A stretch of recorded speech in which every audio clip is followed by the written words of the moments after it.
মানুষ হলো প্রকৃতির অংশ।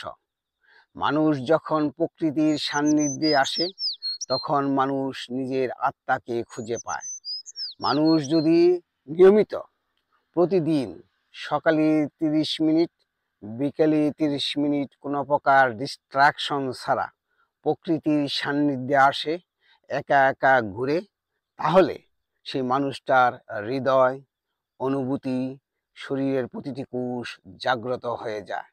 কোনো প্রকার ডিস্ট্রাকশন ছাড়া উড়ন্ত পাখি, বাতাস, প্রকৃতির পরিবর্তনগুলো লক্ষ্য করেন, দেখবেন আপনি এক অপার সৌন্দর্য, অপার সম্মিলন খুঁজে পাচ্ছেন। নীরবতার গান শুনে শুনে আপনি দেখবেন আস্তে আস্তে বিকশিত, পুষ্পরিত, আলোকিত হয়ে গেছেন। আপনার জীবন কাব্যিক হয়ে গেছে।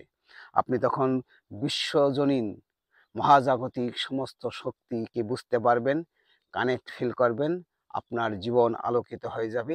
তখন আপনার কথা প্রকৃতির কথা হয়ে যাবে, আপনার অনুভূতি প্রকৃতির অনুভূতি হয়ে যাবে, আপনার ভালোবাসা প্রকৃত ভালোবাসা হয়ে যাবে।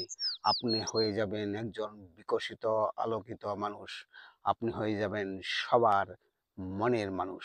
তখন আপনি যা বলবেন তাই মনে হবে মধুর কথা, যা খাবেন তাই যেন মনে হবে স্বর্গের খাবার, যা ফিল করবেন তা মনে হবে যেন সেটাই আসলে হওয়ার কথা ছিল, যেটার জন্যই মানুষ সারা জীবন চেষ্টা তদবির করে আপনি নিজেকে খুঁজে পাবেন, নিজেকে বুঝতে পারবেন। শুধুমাত্র একটাই সুন্দর পদ্ধতি, সেটা হলো প্রকৃতির সান্নিধ্যে থাকা, নীরবতার গান শোনা।